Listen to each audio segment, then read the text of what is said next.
Hello students, welcome back to our channel study with PDSS. बच्चों, हम देख रहे थे chapter number 17 of class 11th biology, breathing and exchange of gases. इसका introduction पढ़ चुके थे, रेस्पिरेटरी ऑर्गन भी पढ़ चुके थे, ह्यूमन रेस्पिरेटरी सिस्टम भी पढ़ चुके थे, मैकेनिज्म ऑफ ब्रीदिंग भी पढ़ चुके थे, respiratory volumes and capacities, exchange of gases, of transport of gases, transportation of ये गैसेज पढ़ लिया था। आज पढ़ेंगे transport of carbon dioxide. Carbon dioxide कैसे ट्रांसपोर्ट करता है। पढ़ा था कि जो 20% कार्बन डाइऑक्साइड कैसे ट्रांसपोर्ट करेगा आरबीसी के अंदर, 70% उसके जो फ्लूइड होता है आसपास, आरबीसी के पास आसपास फ्लूइड होता है ना, तो उसके अंदर कार्बन डाइऑक्साइड जाके बैठ जाएगा। और जो 7% है वो कैसे करेगा, in the form of bicarbonate. तो चलिए शुरू करते हैं। Carbon dioxide is carried by haemoglobin as carbamino haemoglobin about 20 to 25%। मान लीजिए ये आरबीसी है, ये आरबीसी है, इसके अंदर हीमोग्लोबिन है। ठीक है, हीमोग्लोबिन है। ये हीमोग्लोबिन के साथ क्या होगा, कार्बन डाइऑक्साइड बाइंड कर जाएगा और क्या बना देगा, कार्ब अमीनो हीमोग्लोबिन। क्या बना देगा, कार्ब अमीनो हीमोग्लोबिन। ये हीमोग्लोबिन है, ये कार्बन डाइऑक्साइड है, क्या बना देगा, कार्ब अमीनो हीमोग्लोबिन। अब हीमोग्लोबिन कहाँ मिलेगा आपको, हीमोग्लोबिन तो सिर्फ आरबीसी के अंदर मिलेगा। तो यानी जो 20 to 25% आपका कार्बन डाइऑक्साइड है वो किसके साथ जुड़ के जाएगा, हीमोग्लोबिन के साथ जुड़ के जाएगा और क्या बना देगा, carb amino haemoglobin.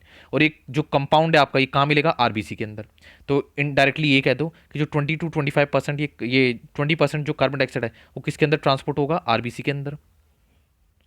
This bonding is related to the partial pressure of carbon dioxide. जाहिर सी बात है, इधर कार्बन डाइऑक्साइड ज़्यादा होगा, इधर कार्बन डाइऑक्साइड कम होगा।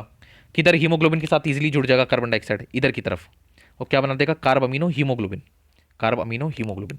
इधर कार्बन डाइऑक्साइड कम है तो हीमोग्लोबिन के साथ जुड़ नहीं पाएगा, तो कार्ब अमीनो हीमोग्लोबिन नहीं बना पाएगा। दिस बाइंडिंग, हाँ ये हो गया। Partial pressure of oxygen is a major factor which could affect this binding. When PCO2 is high, PO2 is low in the tissue, more binding of carbon dioxide occur, whereas the PCO2 is low and PO2 is high in the alveolar dissociation। ठीक है ठीक है ठीक है ठीक है। देखिए, इधर कार्बन डाइऑक्साइड ज़्यादा है, इधर कार्बन डाइऑक्साइड कम है। ठीक, कंपेयर करना, यहाँ कार्बन डाइऑक्साइड ज़्यादा है और यहाँ कार्बन डाइऑक्साइड कम है। यहाँ ज़्यादा है, यहाँ कम है। कहाँ पे कार्ब अमीनो हीमोग्लोबिन बनेगा अच्छे से, यहाँ बनेगा। कहाँ पे ऑक्सी हीमोग्लोबिन बनेगा, ऑक्सी हीमोग्लोबिन मतलब ऑक्सी मतलब ऑक्सीजन, हीमोग्लोबिन यानी एच बी, यानी कहाँ पे HbO2 बनेगा, ऑक्सी हीमोग्लोबिन, यहाँ पे अच्छे से बनेगा। यानी देखिए, इधर कार्ब अमीनो हीमोग्लोबिन क्यों बनेगा, क्योंकि यहाँ पे कार्बन डाइऑक्साइड ज़्यादा है, कार्ब यानी कार्बन डाइऑक्साइड ज़्यादा है। और ऑक्सी हीमोग्लोबिन कहाँ बनेगा, यहाँ, क्योंकि यहाँ पे कार्बन डाइऑक्साइड कम है। यहाँ पे कार्बन डाइऑक्साइड ज़्यादा है तो यहाँ पे ऑक्सीजन कम होगा, यहाँ पे कार्बन डाइऑक्साइड कम है तो यहाँ ऑक्सीजन ज़्यादा होगा। तो समझ आ गया, यहाँ पे कार्बन डाइऑक्साइड ज़्यादा है और यहाँ पे कार्बन डाइऑक्साइड कम है। यहाँ पे क्या होगा, कार्ब अमीनो हीमोग्लोबिन बनेगा, यहाँ पे क्या होगा, ऑक्सी हीमोग्लोबिन बनेगा, क्योंकि यहाँ पे ऑक्सीजन की डेफिनेटली ज़्यादा होगी, यहाँ पे ऑक्सीजन की वैसे भी कम है। तो ये बात याद है, ये ज़्यादा नहीं है, पार्शियल प्रेशर का खेल है। RBC contain high concentration of the enzyme carbonic anhydrase and minute quantity of the small same present in the plasma too. RBC के अंदर क्या क्या था, एक तो हीमोग्लोबिन देख लिया, हीमोग्लोबिन के साथ क्या होता है, कार्बन डाइऑक्साइड जुड़ता है और क्या बना देता है, कार्ब अमीनो हीमोग्लोबिन। ठीक है, आरबीसी के अंदर कुछ एंजाइम्स भी मिलते हैं, आरबीसी के अंदर कुछ एंजाइम्स भी मिलते हैं, जो सेम एंजाइम्स अमाउंट वो कहाँ मिलते हैं, आपके प्लाज्मा में भी, जो इधर उधर का फ्लूइड होता है ना, प्लाज्मा में भी मिलते हैं। तो जो एंजाइम्स है आपके, ये आपके आरबीसी में मिलते हैं और थोड़े थोड़े आपके बाहर भी मिलते हैं। अभी एंजाइम्स का फंक्शन क्या होता है देखिए, क्या होगा, कार्बन डाइऑक्साइड आपके देखो ब्लड के अंदर वाटर है, कार्बन डाइऑक्साइड वाटर के साथ मिलेगा, H2CO3 बनाएगा, फिर बाद में वो किस में ब्रेक हो जाएगा, HCO3 माइनस आयन और H प्लस। समझ आ गया, यानी इस फॉर्म में आपका क्या होगा, आगे का जो बाकी का बचा हुआ कार्बन डाइऑक्साइड है वो ऐसे ट्रांसपोर्ट होगा। ठीक है, ये बोला था ना 70% ऐसे ही ट्रांसपोर्ट होगा, तो बाकी का बचा ऐसे ट्रांसपोर्ट होगा। क्या हुआ, ये जो आपका था एंजाइम जो मिला था आरबीसी के अंदर, वो कहाँ है, आरबीसी के अंदर भी है, प्लस कहाँ है, आपके प्लाज्मा में भी है थोड़ा अमाउंट का। तो इसलिए थोड़ा सा क्या होगा, थोड़ा सा आपका कार्बन डाइऑक्साइड इधर इधर ट्रांसपोर्ट होगा, 70% इधर होगा और 7% इधर होगा, देखा था ना वही। एंजाइम का काम क्या होता है कि जो रिएक्शन है उसको इजी बना देना, फास्ट कर देना। तो कार्बन डाइऑक्साइड H2 मिलकर क्या बनेंगे, H2CO3, और बाद में इसी फॉर्म में क्या होगा, आपका कार्बन डाइऑक्साइड शिफ्ट होगा।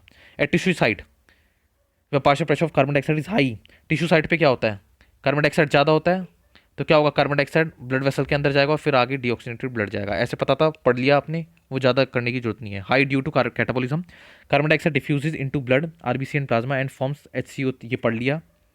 At alveolar site where PCO2 is low, reaction proceed in the opposite direction leading to the formation of CO2 and H2. ये भी पढ़ लिया. The CO2 trapped as a bicarbonate at tissue level and transported to the alveoli is released out as carbon dioxide. ये भी पढ़ लिया. ये एक बार दोबारा वीडियो को देख लेना, ये पूरा उसमें कवर है एनसीईआरटी की लाइन. अब ये भी समझा है.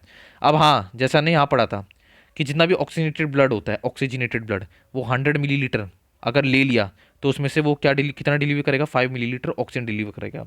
ऐसे अगर मान लीजिए डीऑक्सीजनेटेड ब्लड ले लिया, कैसा ले लिया, डीऑक्सीजनेटेड ब्लड 100 मिलीलीटर, तो वो कितना कार्बन डाइऑक्साइड डिलीवर करेगा, 4 मिलीलीटर कार्बन डाइऑक्साइड डिलीवर करेगा. यानी उसके अंदर 4 मिलीलीटर कार्बन डाइऑक्साइड होगा. 100 मिलीलीटर डीऑक्सीजनेटेड ब्लड में 4 मिलीलीटर कार्बन डाइऑक्साइड होगा, या ये कह दो कि डिलीवर करेगा. तो यही है बच्चों. एक बार इधर भी देख लीजिए अगर देखना चाहते हैं तो. इधर कार्बन डाइऑक्साइड क्या होगा, ज़्यादा होगा, इधर कम होगा, इधर नहीं सॉरी इधर कम होगा. तो भाई ब्लड तो ऐसे ऐसे करके इस डायरेक्शन में जा रहा है ना, तो क्या होगा, इधर कार्बन डाइऑक्साइड है, इधर कम है, तो क्या होगा, कार्बन डाइऑक्साइड इधर क्या बना देगा, कैसे Hp प्लस CO2 करके HbCO2 बना देगा कॉम्प्लेक्स, और ये ऐसे ट्रांसपोर्ट कर जाएगा. दूसरा ये भी हो सकता है CO2 प्लस H2O, जैसा पढ़ा था, क्या बना देगा H2CO3, फिर क्या बना देगा HCO3 माइनस, और ऐसे ट्रांसपोर्ट कर जाएगा कहाँ तक, एल्वियोलाई, यहाँ तक. कहाँ तक कर जाएगा, यहाँ तक, एल्वियोलाई तक. फिर एल्वियोलाई के बाद वो बाहर निकल जाएगा. तो यही है. तो बच्चों ट्रांसपोर्ट ऑफ कार्बन डाइऑक्साइड के बाद जरूर देख लीजिएगा. आज के लिए बस इतना ही. लाइक शेयर सब्सक्राइब करिए. Thank you for watching this video.